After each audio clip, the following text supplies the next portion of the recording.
The winter of 1777-78 at Valley Forge had forged something unbreakable in Washington's army, but as spring thawed the Pennsylvania ground, the war refused to wait. In June 1778, the British evacuated Philadelphia. Sir Henry Clinton, now in command, marched 10,000 men across New Jersey toward New York, baggage trains stretching for miles, loyalist families trailing behind in fear of Patriot reprisals. Washington shadowed them, keeping his newly disciplined Continentals just out of reach, waiting for the right moment. That moment came on June 28 at Monmouth Courthouse. The day dawned brutally hot. Temperatures climbed toward 100 degrees. Clinton's rear guard lagged, and Washington saw his chance. He ordered General Charles Lee, recently exchanged and restored to high rank, to attack with 5,000 men. Lee moved hesitantly, then inexplicably ordered a retreat. When the British turned to fight, confusion spread. Men fell back in disorder under a merciless sun. Washington rode onto the field like a thunderbolt. He found Lee's troops streaming rearward and halted them with a voice that carried over cannon fire. "What is the meaning of this?" he demanded. Lee stammered excuses. Washington's reply was icy.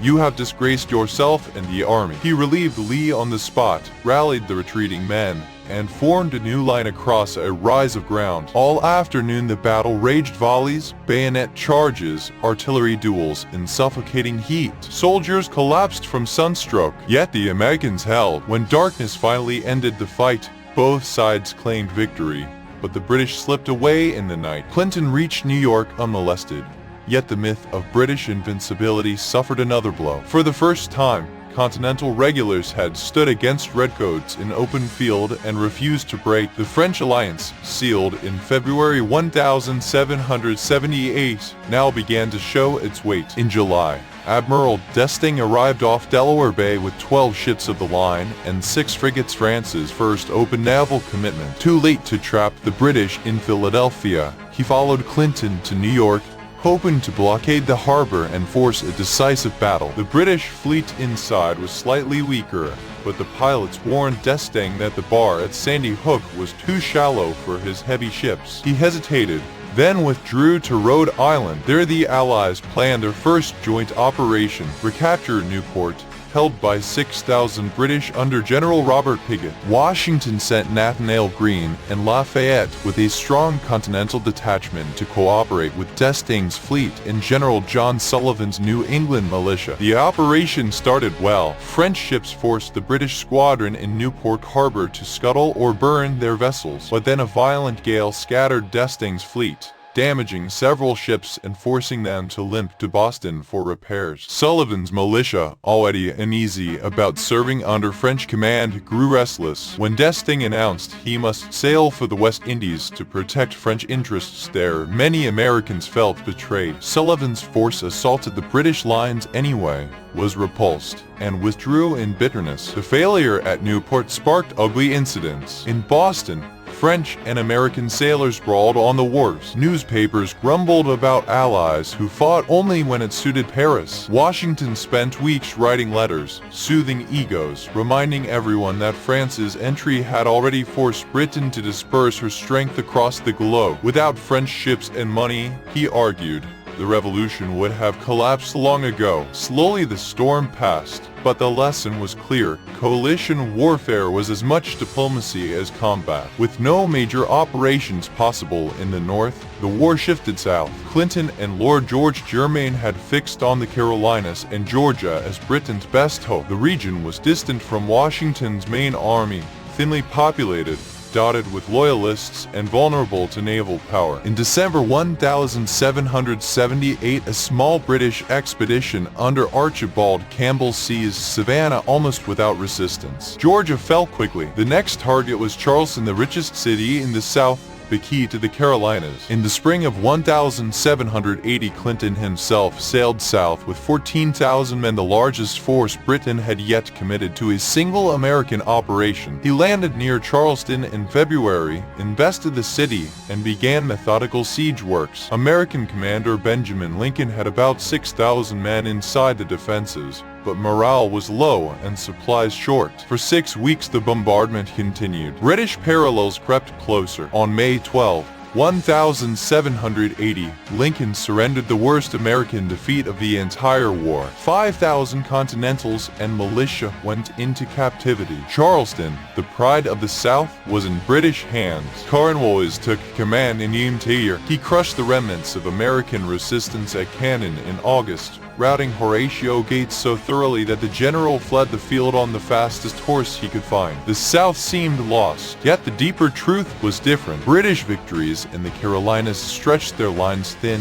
inflamed patriot resistance, and turned neutral farmers into bitter enemies. Cornwallis controlled the towns, but the countryside belonged to men like Francis Marion the Swamp Fox, who struck from hidden camps, cut supply lines, and vanished into the marshes. While the southern fire smoldered, the north settled into watchful stalemate. Clinton held New York, but dared not venture far. Washington ringed Manhattan with a cordon of posts from Connecticut to New Jersey, blockading the British without risking open battle. Raids and skirmishes flared Stony Point, Paulus Hook, but no decisive clash. Both armies waited, exhausted, for the next move. That move came from an unexpected quarter. In September 1780, a shocking betrayal unfolded. Benedict Arnold, the hero of Quebec, Bowker Island, and Saratoga, now military governor of West Point, had been secretly corresponding with Sir Henry Clinton. Disgusted by Congress's neglect, embittered by slights real and imagined,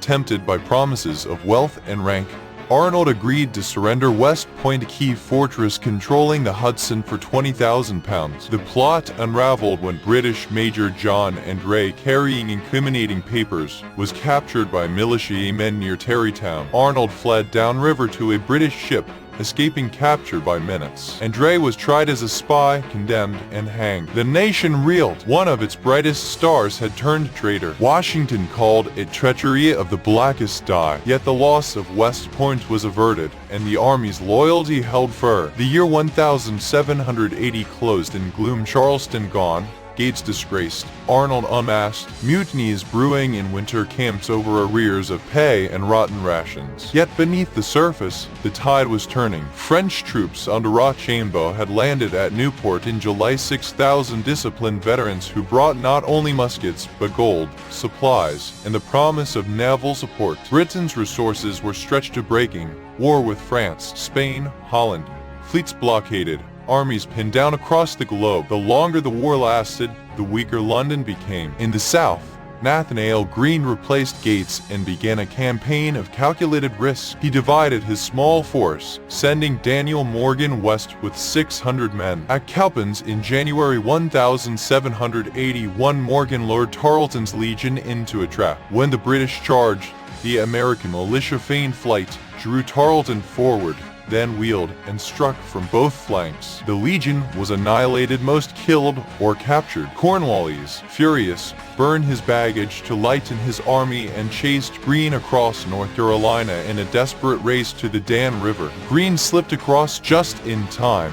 Boats waiting on the far bank. Cornwallis, exhausted and far from supplies, retreated to Wilmington. The stage was set for the final act. Cornwallis marched into Virginia, hoping to link with a British naval squadron and crush resistance there. Washington and Rochambeau secretly moved south. Admiral de Grasse sailed from the West Indies with 28 ships of the line. On September 5, 1781, the French fleet met the British off the Virginia Capes and held the bay. Cornwallis was trapped at Yorktown. The siege began October. French heavy guns pounded British lines day and night. Redoubts fell to storming parties led by Alexander Hamilton and the French. On October 17, Cornwallis asked for terms. On October 19, his army, more than 7,000 men, marched between silent ranks of American and French troops and grounded arms. The band played a tune that captured the irony of the moment. The world turned upside down. Peace negotiations crawled forward in Paris. Britain, battered on every front, finally recognized American independence in the Treaty of the New Nation stretched from the Atlantic to the Mississippi. The war had been long, brutal, uncertain. Yet through every reverse, Monmouth's heat, Newport's disappointment, Charleston's fall, Arnold's treason, Valley Forge's cold, Yorktown's triumph, the American cause endured. It endured because ordinary people, farmers, blacksmiths, merchants, women who managed farms while husbands fought refused to accept defeat. They believed in something larger than themselves, a government deriving its just powers from the consent of the governed. That belief, tested at Monmouth, betrayed at West Point, redeemed at Yorktown, carried them through. And when the last British sail vanished over the horizon, 13 colonies had become something new. The United States of America, perfect, not finished, but born in the conviction that free people could govern themselves, and that no empire, however mighty, could forever deny them that right. The world had changed, and the change had begun not with kings or parliaments, but with men and women who, in the heat of battle and the cold of winter, simply would not yield.